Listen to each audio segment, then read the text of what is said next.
Mga kabunyog, mga kababayan, magandang araw po sa inyong lahat. Welcome po sa isa na namang episode ng ating talakayan dito po sa aking bagong social media platform, Veritas.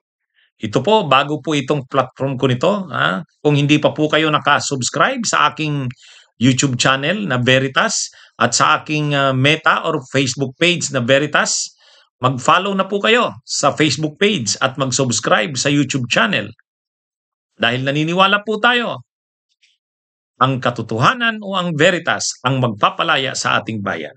Kaya i-discuss ko po itong ngayon, itong topic na ito para malaman natin ang katotohanan. Dahil napaka-importante po ng katotohanan sa pagpapalaya ng ating bayan.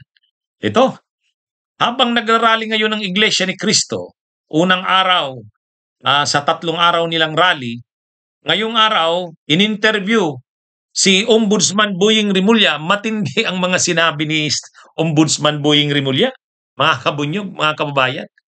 Sabi ni Ombudsman Boying Rimulya, kahit pa 10 milyon ang magraling sa Iglesia ni Cristo, kahit pa daw 10 milyon yan ang mamobilize ng Iglesia ni Cristo sa rally nila, hindi raw niyan kayang pigilan ang determinasyon niya na kasuhan ang mga dapat kasuhan at ma-issuehan na ng arrest warrants ang mga dapat makasuhan. Ganun katindi yung mga bitaw ni Ombudsman Boying. Ganun kahit pa daw gaano karami ang umattend sa rally ng iglesia, 10 million pa yan.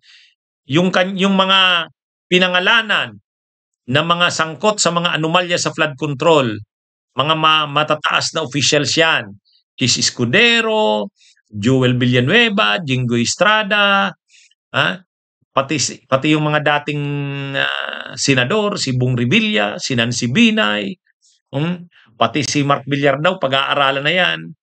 Pero ang sigurado na, ayon kay Ombudsman Boying Rimulya, itong sila Chis Escudero, Joel Villanueva, Jinggoy Estrada, Bong Revilla, pati daw yung Maynard Ngo, yung mga binanggit ni dating DPWH Yusek Bernardo. Ano yan? Yang mga yan, ano na yan? Kahit paanong gawin ng Iglesia ni Cristo, malaking rally pa man yan, dahil sabi ni Ombudsman Boying, trabaho niya bilang ombudsman, nakasuhan ang mga yan. Siya ang nag-apply sa trabaho na yan ayon sa kanya. Kaya gagawin niya yung dapat niyang gawin. Kasi ginusto niya yung trabaho na yan eh. Kaya gagawin niya daw yan kung anong tama, kung anong dapat para sa bayan. At ito ang matindi mga kabunyog, mga kababayan. Ito ang matindi. Nag-set siya ng sarili niyang deadline bago ang December 15 o kaya December 15 ayon sa kanya. Sigurado, kumpirmado ni Ombudsman Boying Rimulya. By December 15, may warrants of arrest na kina Chis, Jinggoy, Joel Villanueva, Bong Revilla, Nancy Binay, pati yung bagman ni Chis Escudero na si Maynard Ngo. Yan. Yung mga may mga malilinaw ng mga ebidensya, testigo. Pati siyempre sila Diskaya, pati sila Bryce Hernandez, kahit naman na-admit provisionally sa Witness Protection Program sila Bryce Hernandez, kakasuhan pa rin sila. Kaya, at ang sinabi mismo ni Ombudsman Boying, by December 15. Ganun kasigurado, Ganun kasigurado. Kasi, next week daw, ipa-file na yung mga kaso sa Sandigan Bayan. Next week. So, kung maipa-file nga naman yan next week, hindi aabutin ang December 15, maglalabas na ang Sandigan Bayan ng mga warrants of arrest. At kung malversation man ang ikaso, basta't malaki ang amount, no bail yan. Kung plunder din, no bail. Bakit kasi minsan hindi plunder ang kinakaso? Malversation. Kasi mas madaling i-prove ang malversation.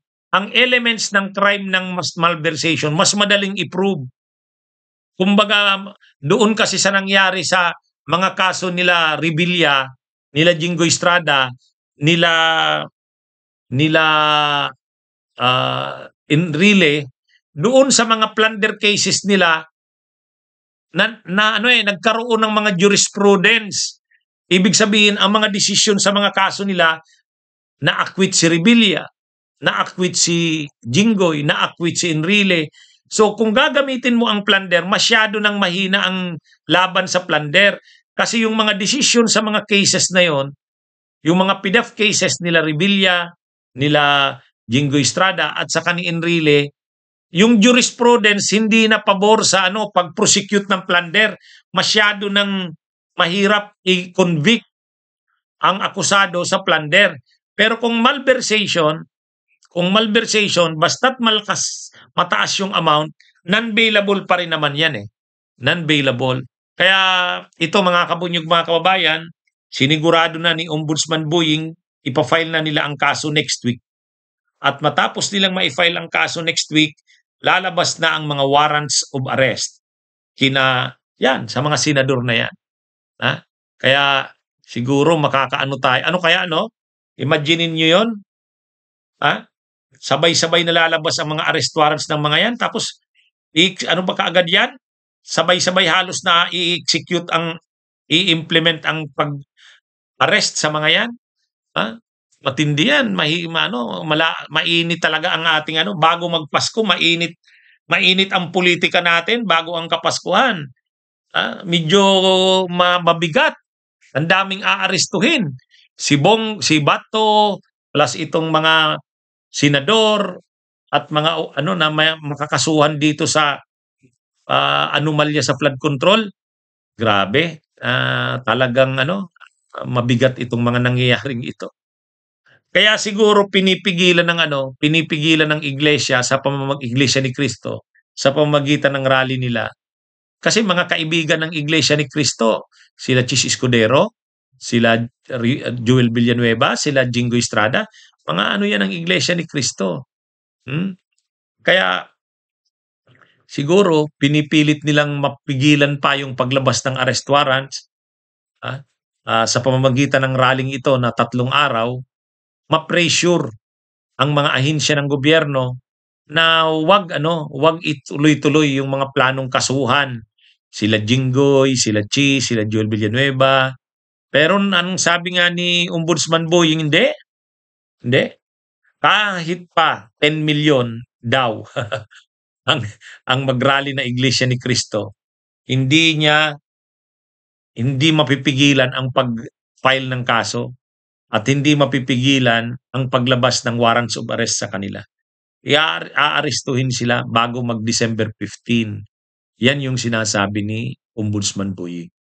Kaya mabigat ito. Sa bagay, sa part siguro ni Ombudsman Boying, pangalawang buhay niya na kasi yan eh. Kumbaga, grabe yung pinagdaanan niya. Na bypass yata siya, bypass operation. Tapos nagkasakit pa daw pala siya ng leukemia. Kaya kumbaga itong niya ngayon, itong buhay niya ngayon, parang ang gagawin niya para daw sa bayan eh.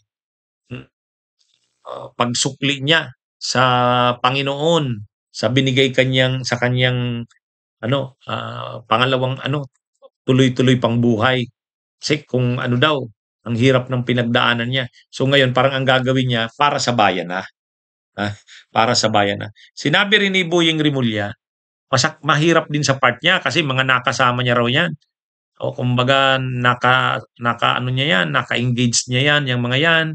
O nga naman, naging siyang congressman eh. Ay marami diyan mga congressman, sila Joel Villanueva naging congressman, sila Chis Escudero. So sabi niya, nagsama sila niyan. Kaya medyo mabigat daw sa kanya. Pero dahil trabaho niya, gagawin niya. Yan. Saludo rin tayo dito kay Boying Rimulya. Sana hindi siya magbago. Pangalawa, sana lahat niya talaga panagutin.